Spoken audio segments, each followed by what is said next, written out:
Dear student, मैं doctor R S Yadav. आप सभी का स्वागत है ऑनलाइन क्लास में। मेरा आज का जो टॉपिक है वह है सेकेंड ईयर ज्योग्राफी, मानव भूगोल, ह्यूमन ज्योग्राफी जिसे हम कहते हैं, तथा एमए प्रीवियस ज्योग्राफिकल थॉट के लिए काफ़ी इम्पोर्टेंट है। हम पूर्व के 2 लेक्चर में भी इसी क्रम में बात कर चुके हैं कि उत्तर मध्यकालीन भूगोल में जो योगदान था उसको हमने 2 भागों में बांटा था।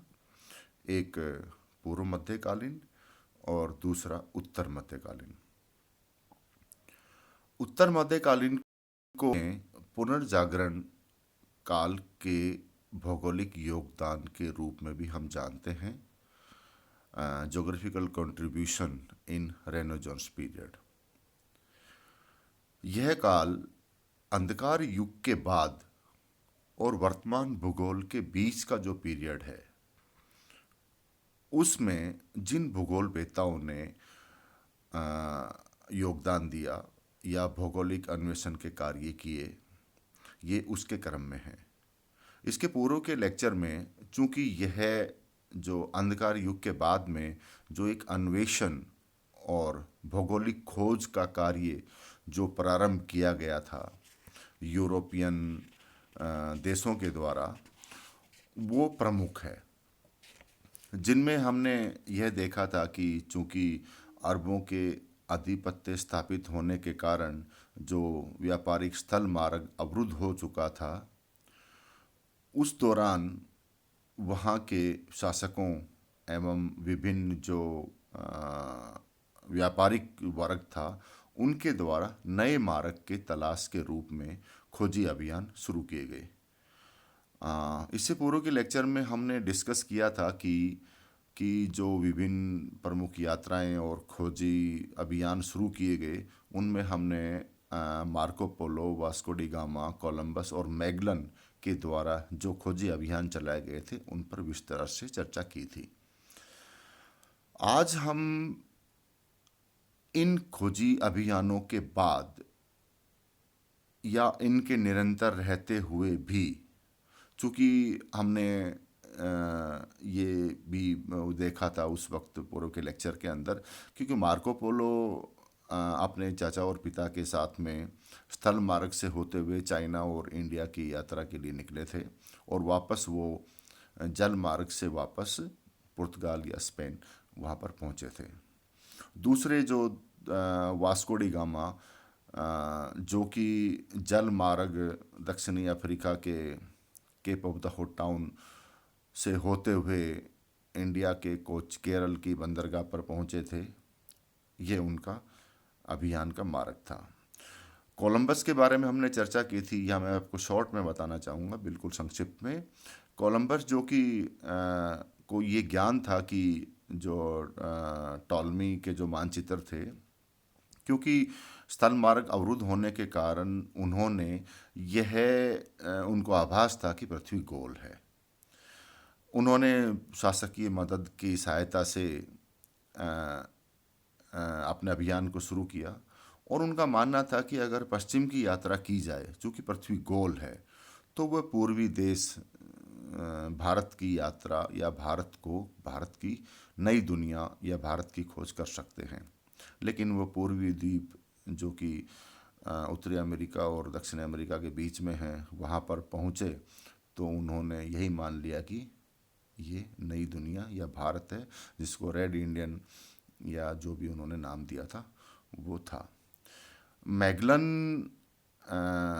ने प्रथम बार पृथ्वी का पूरा किया, जो कि अटलांटिक महासागर को क्रॉस करने के बाद दक्षिणी अमेरिका से वो जिस सागर में पहुँचे उसका उन्होंने नामकरण, क्योंकि वो बहुत शांत पीसफुल सी था, तो पैसिफिक या प्रशांत महासागर उसका नामकरण किया गया था।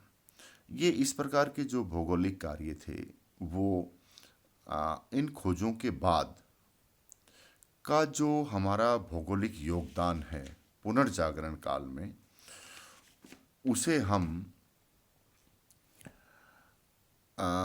जिन भूगोलवेताओं ने यहाँ पर योगदान दिया, यानी जो geographical contribution in renaissance period जो काल रहा था, उसके प्रमुख भूगोलवेताओं में जो कुछ प्रमुख भूगोलवेता हैं, उनके बारे में आज हम डिस्कस करेंगे। उनका क्या योगदान रहा था उसके बारे में डिस्कस करेंगे। उनमें प्रथम है निकोलस कोपरनिकस, गैलीलियो और केपलर, क्यूरालेशु और बर्नार्ड वॉरेनियस। इन भूगोलवेताओं ने जो योगदान दिया उन पर आज हम चर्चा करेंगे।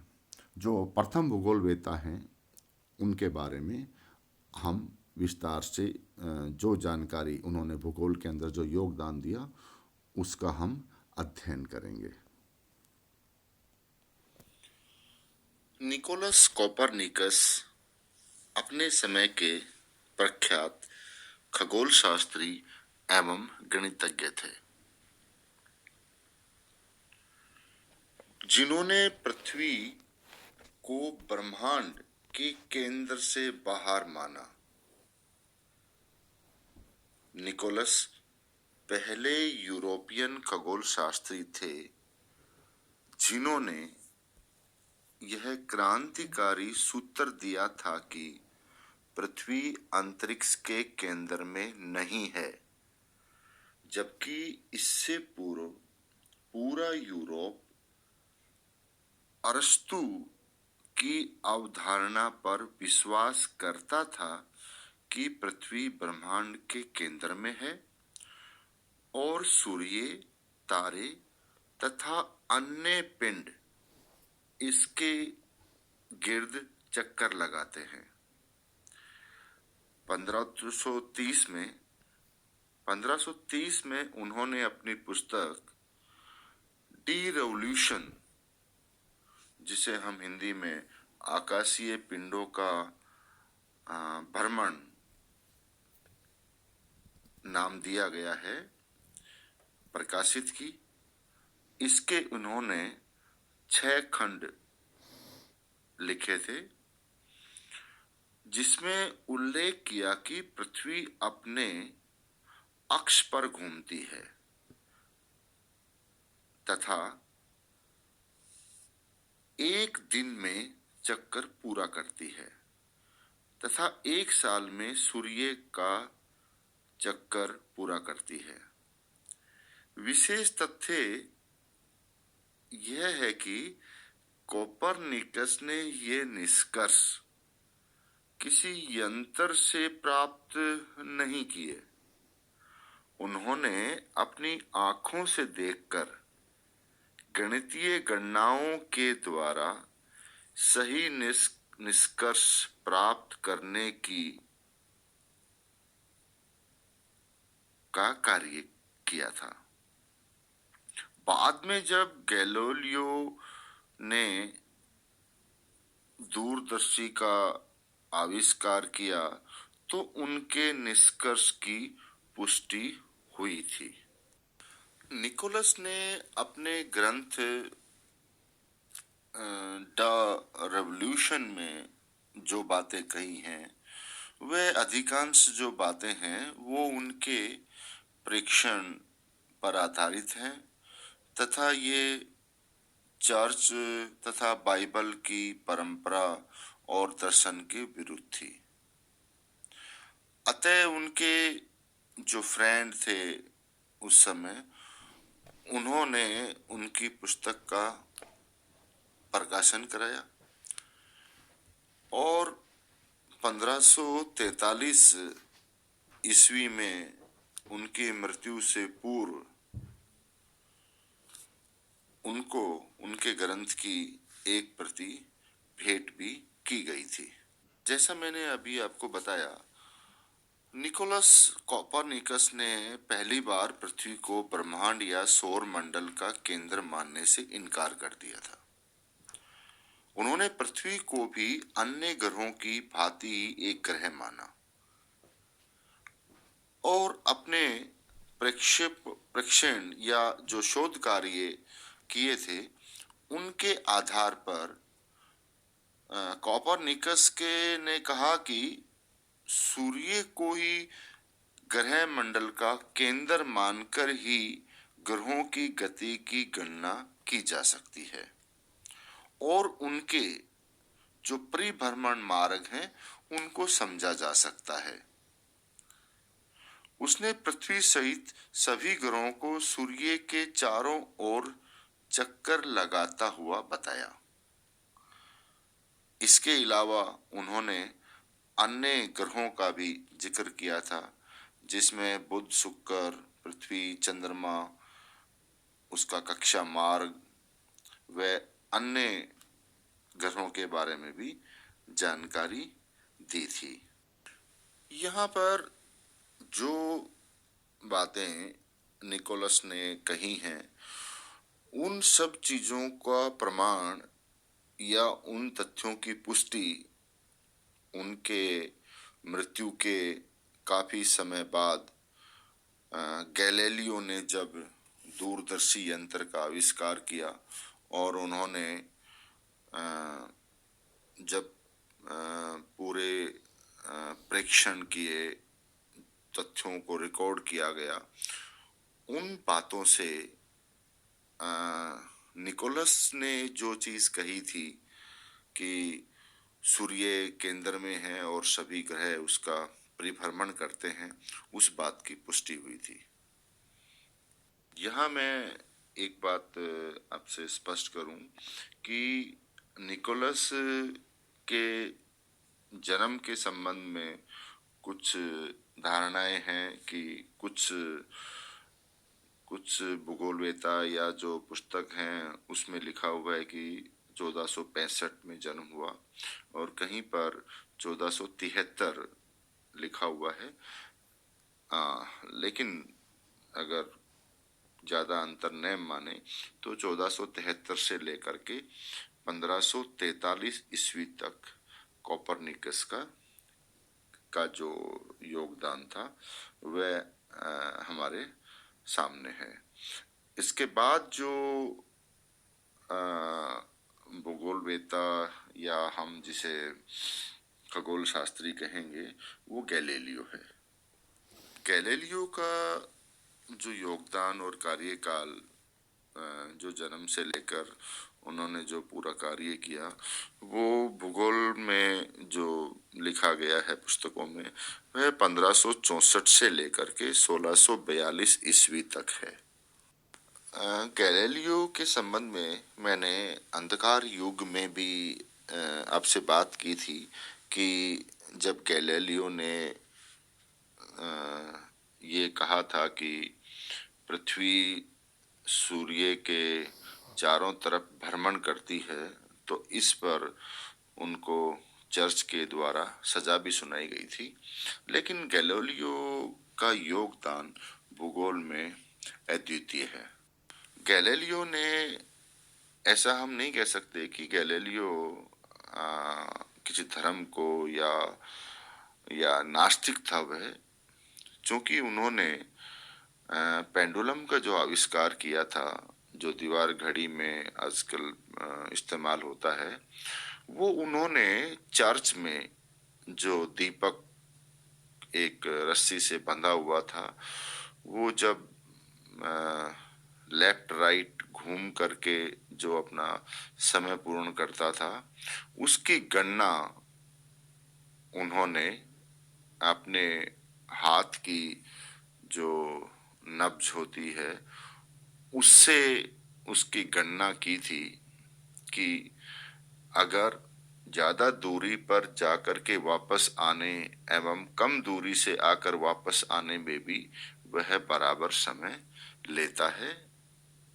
यह गैलीलियो ने एक आविष्कार का वहां जन्म हुआ था। इसके अलावा बैरोमीटर से जो तापमान मापी था, इसका भी उन्होंने आविष्कार किया था तथा टेलीस्कोप का भी आविष्कार गैलीलियो द्वारा ही किया गया था। लेकिन गैलीलियो के इन सभी जो जो यंत्र, जो टेलीस्कोप उन्होंने बनाया था, तो उस समय के जो धर्माधिकारी थे, उन्होंने भूतों का यंत्र कहा और उसका इस्तेमाल करने से भी साफ उन्होंने मना कर दिया था। क्योंकि एक अवधारणा जो उस वक्त फैली हुई थी कि पृथ्वी ही ब्रह्मांड है और ब्रह्मांड के केंद्र में है, और जो कि प्रभु ईसा मसीह पृथ्वी के मध्य जेरूशलेम में विराजमान है, स्वर्ग भी पृथ्वी पर भी है, नरक भी पृथ्वी पर है। इन सभी तरह के जो अंधविश्वास थे वो उस समय चरम पर थे, जिनका गैलीलियो ने समर्थन नहीं किया था। फलस्वरूप उनको चर्च के जो कैथोलिक पदाधिकारी थे, उन्होंने उनको सार्वजनिक तौर पर माफी मांगने के लिए भी कहा कि वो जो उन्होंने कथन कहा है उस पर वो सार्वजनिक तौर पर माफी मांगे। उसके पश्चात भी उन्होंने उनको घर पर ही नजरबंद किया गया, यानी जेल की सजा के बाद भी उनको घर पे ही कैद किया गया था। और इसी दौरान उनकी 1642 में उनकी मृत्यु हो गई थी। गैलीलियो ने 1629 में कोपरनिकस के का पक्ष लेते हुए एक ग्रंथ ग्रहों की गतियां के बारे में लिखा। यह रचना वैज्ञानिक जगत में बहुत प्रसिद्ध रही है, लेकिन धर्माधिकारियों ने उस पर धर्म के विरुद्ध आचरण करने का आरोप लगाया, जैसे मैंने आपको पहले बताया, और उनको जेल में भेजा गया। उनके साथ बहुत सारी उनको यातनाएं सहन करनी पड़ी, और यह भी कहा जाता है कि 1636 में वो गैलीलियो अंधे हो गए थे, और जेल से छूटने के बाद भी वह बराबर अपने जो स्टूडेंट थे उस समय उनके साथ बराबर काम करते रहे। और यह भी कहा गया है कि उनके संपूर्ण कार्यों से प्रभावित होकर उसे बाद में ड्यूक की उपाधि प्रदान की गई। अब जो नेक्स्ट जो पुनर्जागरण काल के जो भूगोलवेत्ता या खोजकर्ता हैं वो हैं केपलर जोहानिज। इनका कार्यकाल 1571 से 1630 ईस्वी के मध्य रहा है। केपलर जर्मनी के प्रसिद्ध ज्योतिषी, गणितज्ञ, खगोल शास्त्री, जिसे हम नक्षत्र शास्त्री भी कहते हैं, रहे हैं। उन्होंने ब्रह्मांड एवं ग्रह संबंध पर पुस्तक लिखी। इसमें केपलर ने बताया कि सूर्य भी अपनी अक्ष या किल्ली पर घूमता है। उन्होंने मंगल ग्रह पर विशेष अध्ययन किया। उन्होंने बताया कि ग्रह सूर्य के चारों ओर चक्राकार मार्ग में नहीं घूमते हैं, बल्कि दीर्घ वृत्ताकार मार्ग में चक्कर लगाते हैं। 16वीं शताब्दी में यूरोप में ऐसा कोई महत्वपूर्ण भूगोलवेत्ता नहीं हुआ जिसने पृथ्वी संबंधी तथ्यों का अध्ययन किया हो। पुनर्जागरण काल के जो अगले भूगोलवेत्ता हैं वह हैं क्लूवेरियस। इनका कार्यकाल 1580 से 1622 ईस्वी तक रहा है। इन्होंने पश्चिमी यूरोप एवं पश्चिमी द्वीप समूह की यात्रा की एवं 1615 से मृत्यु पर्यंत तक भौगोलिक रचना लिखने में वो व्यस्त रहे थे। यहाँ एक भौगोलिक घटना के बारे में मैं आपसे डिस्कस करूंगा। चूंकि क्लोवेरियस वारेनियस से ठीक पूर्व का भूगोलवेता रहा है। जिस वर्ष क्लोवेरियस की मृत्यु हुई उसी वर्ष वारेनियस का जन्म हुआ था। क्लोवेरियस ने 6 खंडों में यानी 6 भागों में an introduction of universal geography ग्रंथ लिखा। इस ग्रंथ का जो प्रथम भाग था वह 1616 तथा जो अंतिम उनका जो पाठ था, जो खंड था, वह 1624 में उनके मरणोपरांत प्रकाशित हुआ था। इस पुस्तक के 6 खंडों में से प्रथम भाग में उन्होंने पृथ्वी का सामान्य विवरण एवं गणित भूगोल संबंधी व्याख्या दी गई थी। शेष 5 खंडों में विस्तार से उन्होंने यूरोप, उत्तरी अफ्रीका, पश्चिमी एशिया एवं अन्य प्रदेशों का वर्णन दिया गया है। क्लूवेरियस ने यूनान काल के उपलब्ध भूगोल एवं इतिहास के ग्रंथों का भी अध्ययन किया।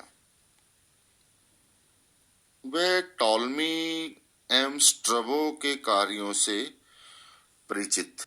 उन्होंने चूंकि पृथ्वी को एक वृहत वृत्त, अक्षांश, देशांतर एवं विषुवत रेखा को 360 डिग्री यानी विषुवत रेखा को अगर हम जो आज के मैप में देखते हैं उसे 360 डिग्री देशांतर में विभाजित किया गया था, यह भी उन्होंने समझाया है। जो नेक्स्ट भूगोलवेता हैं वो हैं बर्नहार्ड्स वेरेनियस, जो कि वारेनियस के मृत्यु के साल ही उनका जन्म हुआ था। वारेनियस का जो कार्यकाल है वह 1622 से 1650 ईस्वी तक ही है। यह भूगोल का दुर्भाग्य है कि वो 28 साल की अल्पायु में ही उनका देहांत हो गया था, लेकिन इतने अल्प समय में ही उन्होंने जो भौगोलिक क्षेत्र में जो ज्ञान और जो विषय के संबंध में उन्होंने लेख और पुस्तकें लिखी हैं वह अकल्पनीय है और अद्वितीय है। 1649 में उनके द्वारा प्रथम ग्रंथ जापान का इतिहास एवं भूगोल लिखा गया। उसके पश्चात उन्होंने दूसरी पुस्तक जापान का धर्म लिखी गई। इसके पश्चात उनके द्वारा शाम का भूगोल एवं सामान्य भूगोल ग्रंथ लिखे गए। यह पुस्तक जो सामान्य भूगोल था वह 17वीं सदी के विद्वान वारेनियस ने कई प्रतिकूलताओं एवं सीमाओं के बावजूद निरीक्षण, चिंतन, विश्लेषण एवं योजनाबद्ध विधि द्वारा व्यवस्थित विवरण पद्धति का भूगोल लिखा गया, जो कि एक सामान्य भूगोल जैसा मैंने आपको पूर्व में बताया था नामक पुस्तक 1650 में ही प्रकाशित हुई थी और यही वर्ष उनके देहांत का वर्ष था। वारेनियस अपने जो पूर्व के भूगोलवेता थे जैसे कोपरनिकस, गैलीलियो, केपलर जोन्स से काफी प्रभावित थे।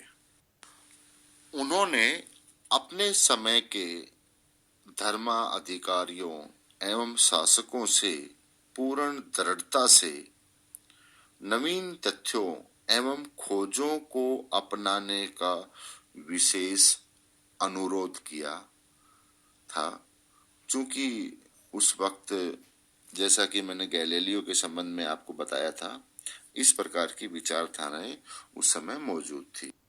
अपने सामान्य भूगोल में वारेनियस ने यह कहा कि भूगोल को विस्तृत अर्थों में समझना चाहिए। यहाँ पर उन्होंने विभिन्न भौतिक एवं सामाजिक विज्ञानों के दर्शन को समझने के लिए उसका संपूर्ण अध्ययन आवश्यक माना तथा साथ ही उद्योग, व्यापार वह नौकायन को भी महत्वपूर्ण माना है। इसी में उन्होंने पृथ्वी को एक संपूर्ण इकाई मानकर धरातल, वायुमंडल एवं जलवायु तथा जल व थल भागों के लक्षणों एवं मानवीय तथ्यों के वितरण के स्वरूप का वर्णन किया है। वार्निश ने उन विद्वानों को विशेष रूप से की जो आलोचना भी की है, जो कि भूगोल को सिर्फ एक प्रादेशिक विवरण ही प्रस्तुत करते रहे हैं। उन्होंने भूगोल में दैत्यवाद को भी स्वीकार किया है। यद्यपि यह दैत्यवाद आज भी हमारे साथ है। वारेनियस की सामान्य भूगोल में वर्णित भूगोल के अधिकांश तथ्यों को भौतिकी, गणित, भूविज्ञान से संबंधित सामान्य विज्ञानों से सिद्ध किया जा सकता है। डियर स्टूडेंट, आज के लेक्चर में को हम यहीं समाप्त करते हैं। आज के लेक्चर में हमने पुनर्जागरण काल में 5 जो भूगोलवेता हुए हैं उनके योगदान के ऊपर चर्चा की है। मैं उम्मीद करता हूं कि आपको मेरे इस लेक्चर से आप अवश्य लाभान्वित होंगे एवं विस्तृत अध्ययन के लिए आप जो भौगोलिक पुस्तकें हैं, जो भूगोल के संबंध में या थॉट के संबंध में जो पुस्तकें, आप उनका विस्तृत अध्ययन करें। धन्यवाद। जय हिंद।